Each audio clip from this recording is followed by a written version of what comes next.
Bienvenue au podcast Happy Silver Anime. Je suis Amandine, ancienne animatrice en EHPAD. Je suis devenue formatrice, mentor pour entrepreneurs, auteure, conférencière et fondatrice de Kaizen Happiness Life. J'aide désormais les professionnels de l'animation en gérontologie à booster leur quotidien professionnel. Si tu es à la recherche d'astuces, de retours d'expérience et d'une bonne dose de motivation, tu es au bon endroit. Seule ou avec mes invités, je te partage mes Happy Silver Tips pour t'inspirer, t'aider à être une animatrice au top et contribuer à une vie plus fun pour les seniors que tu accompagnes. Alors bienvenue et c'est parti pour l'épisode du jour.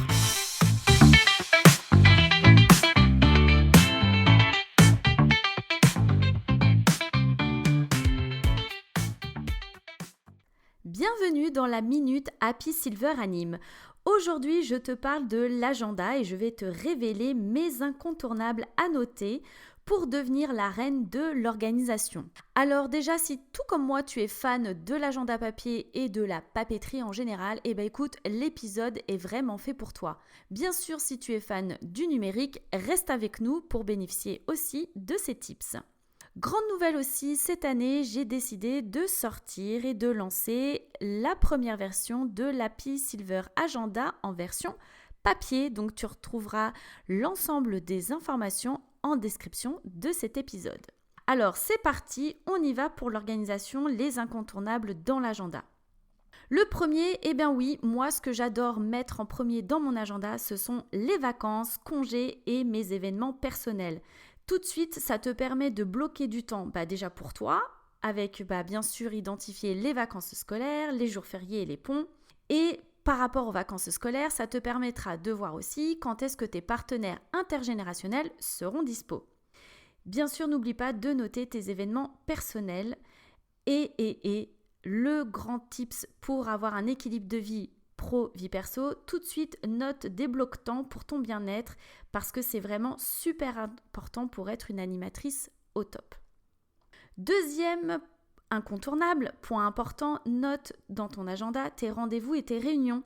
Les réunions de service, réunions de transmission, réunions d'équipe, vraiment jusqu'aux rendez-vous médicaux perso, n'hésite pas à prendre 2 couleurs, une pour le pro, une pour le perso. Ça t'évitera bien sûr de les oublier et tu seras toujours à l'heure et organisé. Troisième point, je te recommande de noter tes tâches quotidiennes, les 3 tâches principales. Je suis adepte des 3, pas en mode forcément to-do list, mais 3 actions à faire dans la journée. Alors bien sûr, tu auras déjà planifié tes activités journalières pour animer tes activités auprès des seniors, pour ne rien laisser au hasard. Mais tu pourras identifier tes 3 tâches et comme ça, tu seras focus et productive.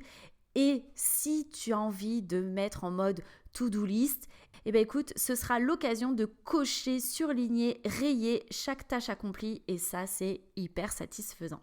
Autre point, 4e point, note tes objectifs hebdomadaires. En fin de semaine, moi, je te préconise d'organiser et de planifier la semaine suivante. Fixe-toi des petits défis de chaque semaine et bien sûr, note bien en tout premier lieu le projet d'animation annuel, la thématique et les objectifs que tu dois atteindre pour vérifier que à chaque fois, tu réponds bien à ton projet d'animation annuel. C'est vraiment hyper motivant et ça te permet de rester concentré sur tes priorités. 5e point, les anniversaires. Alors pense à noter les anniversaires des collègues, pourquoi pas prestataires et partenaires proches aussi.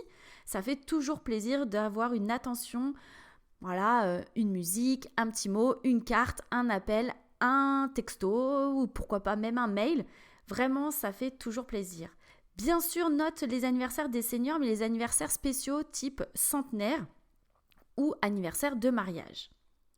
6e point, les événements et fêtes calendaires. Alors justement, l'Happy Silver Agenda, c'est l'une des clés principales de cet agenda. Il y a à l'intérieur l'ensemble des événements et fêtes calendaires.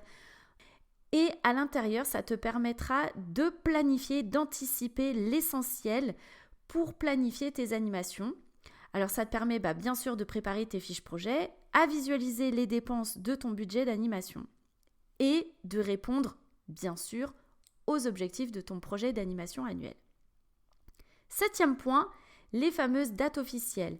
Vérifie tout de suite si tu es dans une année d'élection ou pas, parce que ça va te permettre d'anticiper au mieux toute cette grosse organisation et cette préparation vraiment très spécifique qui est liée aux élections. 8e point, les rencontres intergénérationnelles. N'oublie pas de caler tes rendez-vous avec chaque partenaire pour à la fois faire le bilan des actions passées et pour planifier les actions à venir.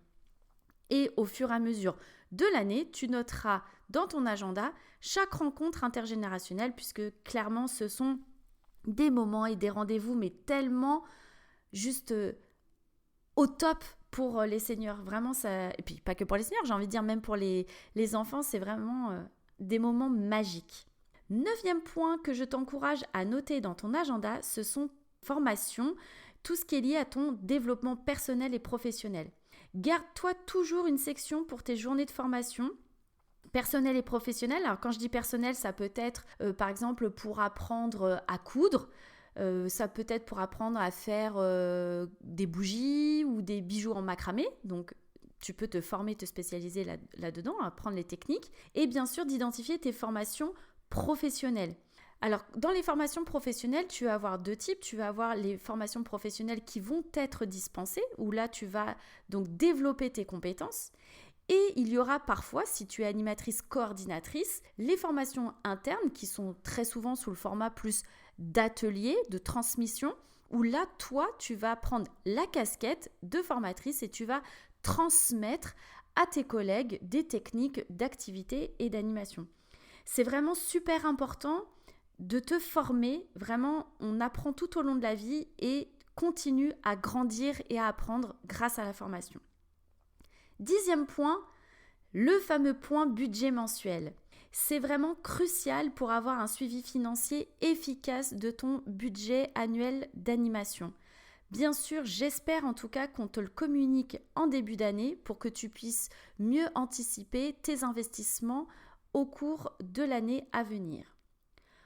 11e point, les fameux bilans et les évaluations. Donc planifie aussi tes bilans intermédiaires et annuels. Alors les bilans mensuels des activités, la fameuse commission d'animation. Soit dit en passant, si tu n'es pas fan ou si tu n'es pas encore très habitué à la commission d'animation, je te rappelle que dans l'Happy Silver Academy, je propose une mini-formation digitale prête à l'emploi et avec des modèles de documents clés en main pour que tu puisses devenir la reine de la commission d'animation. Faire aussi donc les bilans avec tes partenaires, bilan des fiches projets, des actions de communication, ton rendez-vous à toi, bilan annuel important, ton entretien annuel d'évaluation. Note-le bien puisque ça demande aussi un temps de préparation. Et bloque-toi aussi un temps pour tout ce qui est rapport annuel du projet d'animation de vie sociale et organise-toi d'entrer les évaluations de chaque activité que tu animes. Dernier point, gros point, le 12e point, c'est la partie administrative. Et oui, quand on est animatrice, on a aussi une gestion administrative un petit peu importante. Il ne faut pas l'oublier, puisque ça fait partie des tâches du métier d'animatrice. Alors, il peut y avoir plusieurs missions administratives, et en plus qui vont s'ajouter au fur et à mesure de l'année, puisqu'il y a la gestion des contrats avec les partenaires, il va y avoir les conventions de bénévolat, il va y avoir aussi les conventions de tutorat, il peut y avoir également les fiches projets à faire valider avec peut-être des demandes de subventions avec des appels à projets à remplir. Enfin, voilà, l'administratif fait vraiment partie du métier d'animatrice. Donc voilà, quand on a son agenda entre les mains, il y a, en tout cas pour moi, ces fameux incontournables à noter dès le départ et à compléter au fur et à mesure. Donc, je te rappelle, dès que tu as ton agenda en main, déjà prends le temps de savourer cet outil compagnon que tu vas avoir tout au long de l'année. N'hésite pas à te munir de feutres, de crayons, surligneurs, pourquoi pas autocollants pour laisser ton esprit aussi créatif et mettre en couleur ton agenda. Et bien sûr, je ne peux que te recommander en tant qu'animatrice d'investir dans ton compagnon qui est l'Happy Silver Agenda. Voilà, c'était mes 12 incontournables pour que ton agenda devienne ton meilleur allié pour vraiment une organisation sans faille. Alors, merci d'avoir été là. d'avoir écouté cet épisode de podcast et je te dis à bientôt pour un prochain épisode. Bye!